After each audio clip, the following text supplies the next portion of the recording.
Hello everybody, it's me, Nate, aka Devil Dog, and I'm back with another game review. This time I'm reviewing Freak-out Calamity TV Show. It was developed by Immaterial Studios and was released on April 17th of 2020 on the PlayStation 4 and Steam.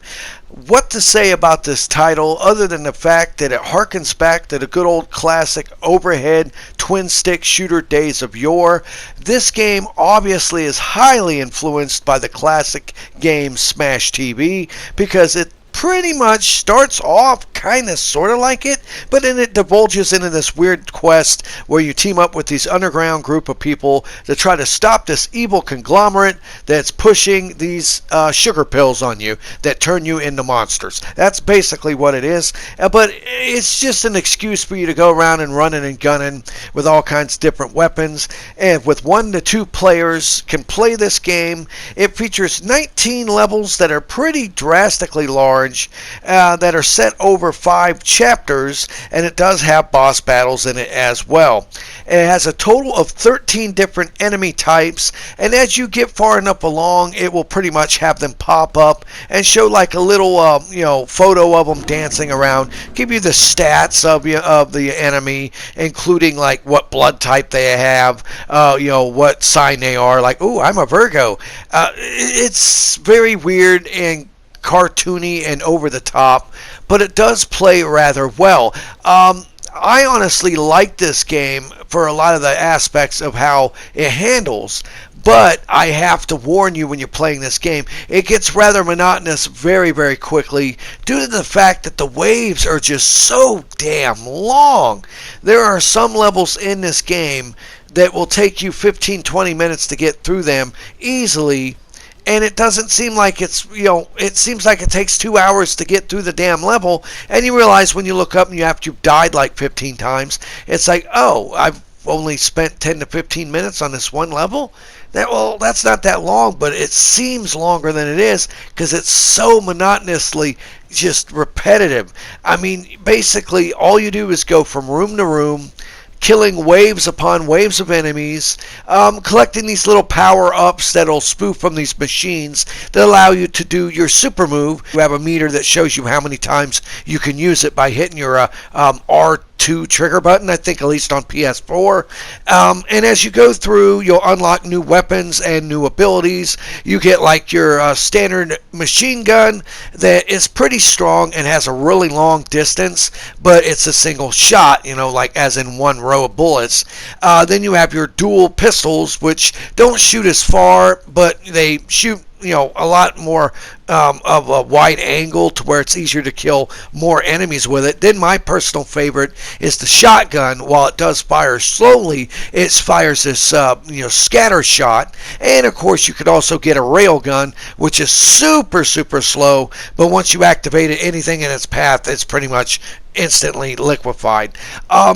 You also get certain perks to your character, like the ability to run faster, a shield that'll pop up every 20 seconds on you, because this is a one-hit kill game. So once an enemy touches you, you're dead. Unless you have the shield up, pretty much you're dead. Yeah, one hit and you are toast. Seriously. I mean, like, you combine it with the other modifiers and it makes it a little bit easier, but it's still, you're constantly running around avoiding all these different enemies that have different attacks. Your first guy is the grunts, basically. They just run at you. They don't do much but punch you and kill you. Then you'll get like these big fat guys that when you shoot them, they kind of bounce the bullets back at you as you're killing them. Then you'll get guys that like have bombs for heads that explode. You'll get killer chickens that come bouncing around at you, and robot spiders and more. I mean, it has a nice amount of variety in terms of the enemies you fight, but they all consist of the same mentality of them just running towards you, trying to kill you. And they'll do it in different ways. Like, some of them have guns, they'll shoot at you, but most of them just kind of like, suicide dive you. It's really all they do.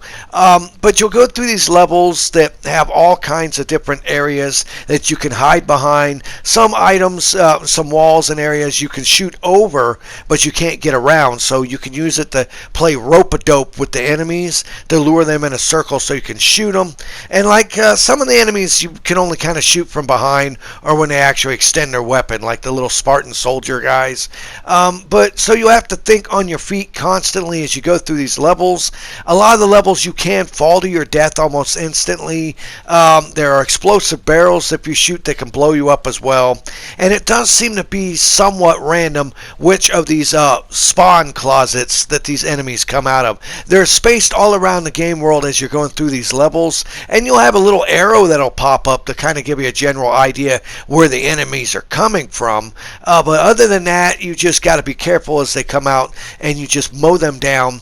And the levels, like I said, just consist of you just mowing down enough enemies until the next part of the story pops up, and you'll see like a white arrow that points you in the direction of like story related things, like a button you got to press to hold to open a gate, a button you got to hold to open up a locked door, a button that you got to hold down to open an elevator. You're getting the point here, hold the buttons. There are a couple missions, like one where you got to constantly run back and forth between these elevators, hitting a button on each side to keep the elevator from dropping enemies off, because once they do that, it's pretty much your toast.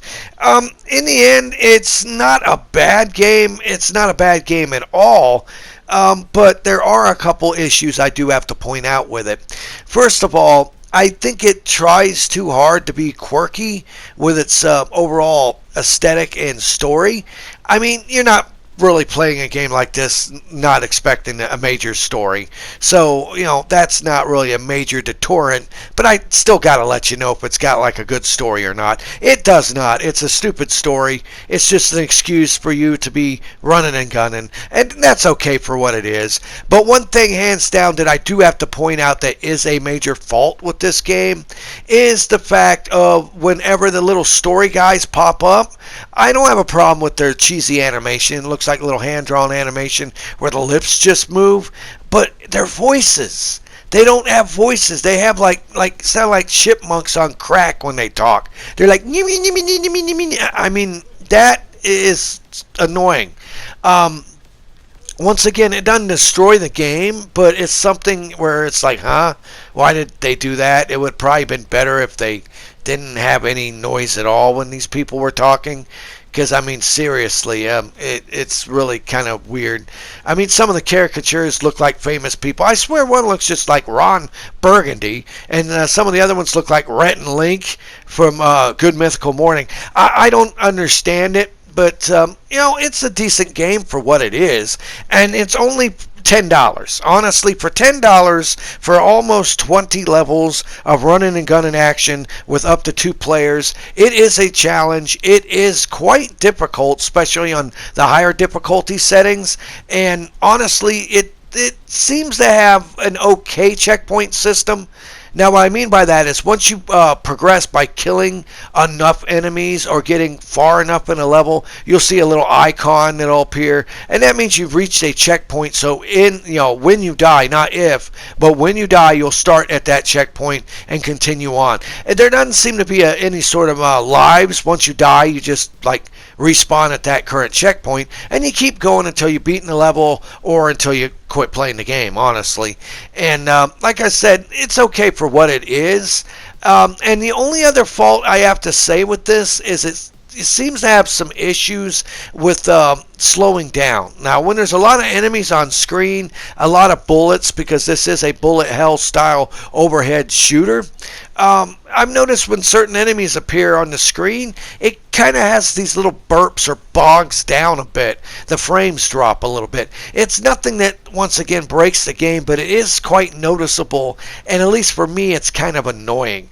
But other than that, that's really the only nitpicks I can say with this game, because for the amount of levels that you get to do for the price, it's actually a pretty good game. I mean, close to 20 levels, and honestly, you will die a lot though. So if you are a fan of the classic games like Smash TV and some of the other games that are like that in the series, and you only have like $10 that you don't really worry about getting rid of, you want to add a new game in your collection to have you and your buddy or your family or kids play with you, I can recommend that you can actually pick up Freak-out Calamity TV Show.